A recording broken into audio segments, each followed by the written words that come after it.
एक गलती पटना वासियों को भारी पड़ गई है। एक गलती के कारण 7 दिनों के भीतर 45 लाख रुपए जुर्माना भरना पड़ा है।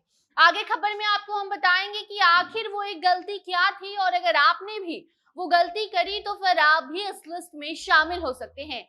जी हाँ, देखिए, पटना में गंगा पथ हो, अटल पथ हो, पटना एम्स हो, इन सभी रोड पर तेज गति से वाहन चलाने वालों पर पुलिस की अब नजर है। कार सवार सीट बेल्ट भी अगर इस्तेमाल नहीं करते हैं तो भी अब उनकी खैर नहीं है, और एक एक करके ऐसे लोगों को पकड़ा गया है और 7 दिनों के भीतर सिर्फ पटना में 45 लाख रुपए की वसूली की गई है। 45 लाख रुपए जुर्माना के तौर पर वसूला गया है। पूरी खबर आपको बताते हैं। अब नमस्कार, आप जनता जंक्शन देख रहे हैं और मैं आपके साथ वंदना पांडे। अगर आप पटना में हैं, महंगी बाइक के शौकीन हैं और तेज रफ्तार में बाइक चलाना है आपका हुनर है, तो ये हुनर अब आपका जेब खाली करवा सकता है। जी हाँ, पटना में तेज गति से बाइक चलाने वालों की शामत आ गई है। इतना ही नहीं, अगर आपकी बाइक की आवाज जिससे लोगों को कोई परेशानी भी हो रही है तो आपको उसका खामियाजा अब भुगतना पड़ सकता है। बीते एक हफ्ते के दौरान करीब 45 लाख रुपए की वसूली हुई है। इसी से आप समझ सकते हैं कि जो ट्रैफिक पुलिस है वो अब ऐसे लोगों पर अपनी नजर भिड़ाए बैठी है जो कि नियमों को तोड़ते हैं, जो या तो सीट बेल्ट नहीं इस्तेमाल करते हैं या फिर तेज गति में अपने वाहन को दौड़ाते हुए नजर आते हैं। अब उनको पकड़ा जा रहा है और उनसे जुर्माना वसूला जा रहा है। पटना में गंगा पथ, जिसे आप मरीन ड्राइव के नाम से भी जानते हैं, पटना में सबसे चौड़ी और लंबी सड़क में से एक होने की वजह से बाइकर्स के लिए अपनी कला दिखाने का ये एक अड्डा बन चुका है।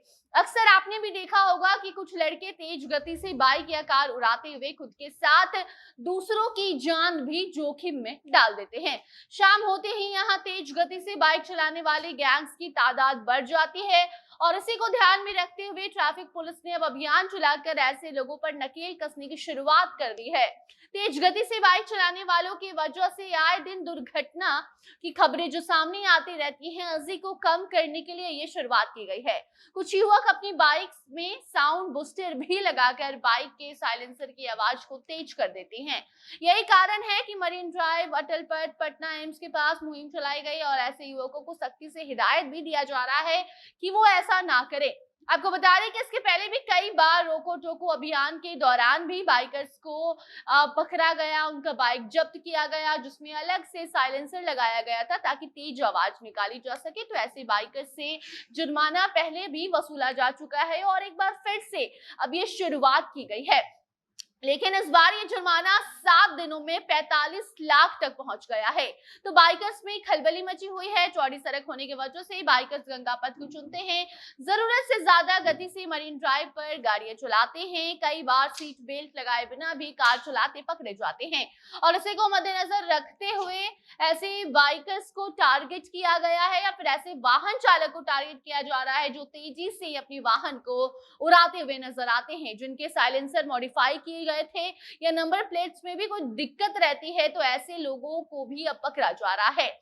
साथ ही जो सीट बेल्ट लगाए बिना वाहन चलाते हैं, ऐसे लोगों पर भी नकेल कसी जा रही है। आए दिन सड़क दुर्घटना की खबरें सामने आती हैं। एक डेटा की अगर हम बात करें तो डेटा के अनुसार भारत में 2022 में सिर्फ सड़क हादसे में मरने वालों की संख्या 1,55,622 थी, जिसमें 56% दुर्घटनाएं तेज गति की वजह से हुई थी। आए दिन पुलिस प्रशासन भी कई अभियान चलाकर कभी हेलमेट तो कभी बाइक स्पीड को लेकर लोगों को जागरूक करने की कोशिश करता है। बावजूद इसके लोग मानते नहीं हैं। प्रशासन अपनी ओर से प्रयास करती है कि दुर्घटनाएं कम हो, लेकिन ऐसे युवक जो तेज गति से गाड़ियों को चलाना अपना हुनर समझते हैं, तो वो कहीं ना कहीं अपने साथ साथ रास्ते में मौजूद बाकी और लोगों की जान को भी खतरे में डाल देते हैं। ऐसे लोगों पर पटना पुलिस सख्त कार्रवाई कर रही है। 15 से 21 जून तक 45 लाख रुपए की वसूली की गई है। ये जुर्माना लिया गया है वैसे लोगों से जो ट्रैफिक नियमों को तोड़ रहे हैं।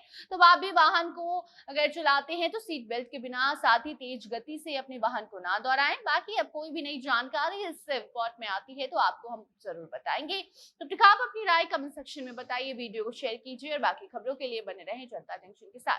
कैमरे के पीछे थे विशाल और मैं थी आपके साथ वंदना। धन्यवाद।